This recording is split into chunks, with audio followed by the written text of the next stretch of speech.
Hello दोस्तों, नमस्कार। स्वागत है आपका जेके स्टूडियो। सुनो, एक बहुत अच्छी कहानी है। एक था सौदागर जिसको ने एक मामूली गुलाम ने उसके इकलौते बेटे को डूबने से बचाया।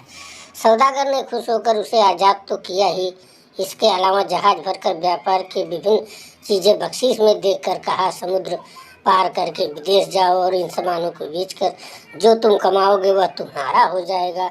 वह गुलाम अपने मालिक से विदा लेकर जहाज को व्यापार करने के लिए रवाना हो गया। रवाना होने के बाद बीच समुद्र में उठे भयंकर तूफान ने जहाज को चकनाचूर कर दिया और लदे हुए माल और लोगों को इस तरह डुबो दिया कि किसी का कुछ पता ही नहीं चला। वह गुलाम बड़े कष्टों से डूबता उतारता आखिरकार एक द्वीप पर पहुंचा। तट पर पहुंचकर उसने चारों तरफ नजर फेरी तो उसका जहाज का कोई चिन्ह भी उसे नजर नहीं आया, न ही उसका कोई आदमी दिखाई दे रहा था। अब वह हताश होकर समुद्र के किनारे रेत पर बैठ गया।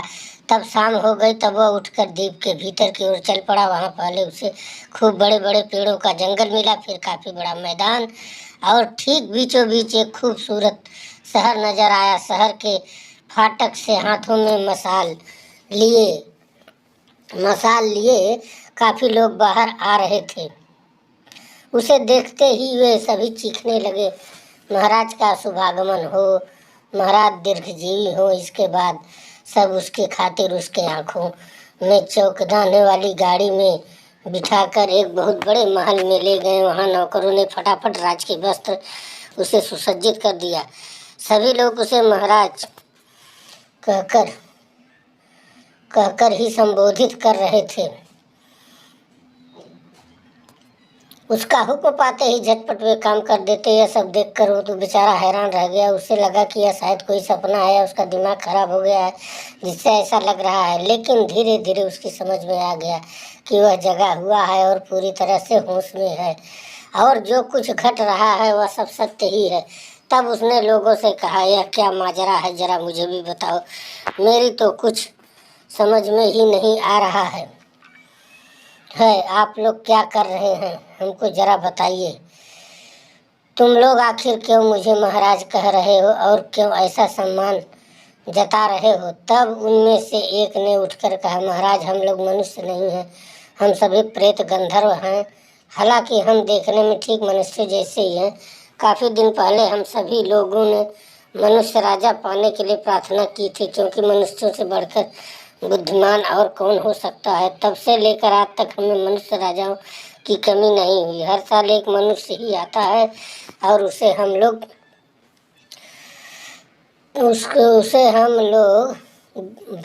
राजा बना देते हैं और उसका राजकाज सिर्फ साल भर के लिए होता है।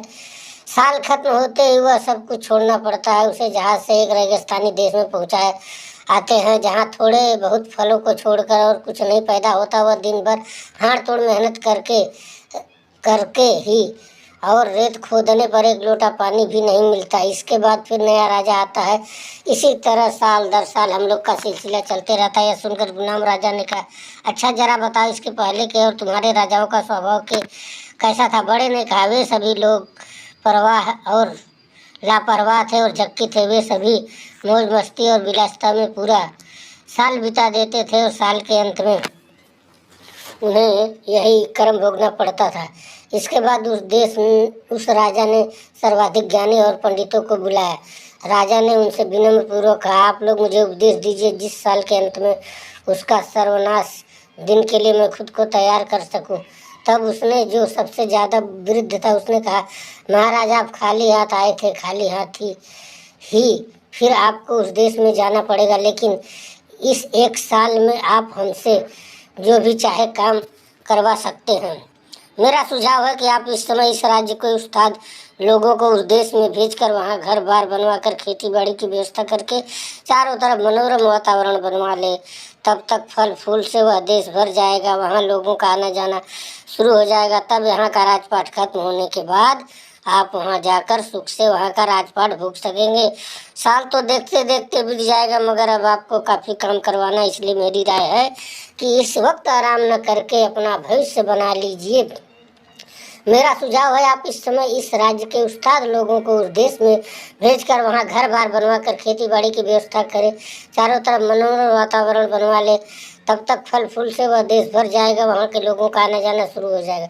तब यहाँ का राजपाट खत्म होने के बाद वहाँ जाकर आप सुख से वहाँ का राज पाट भोग सकेंगे।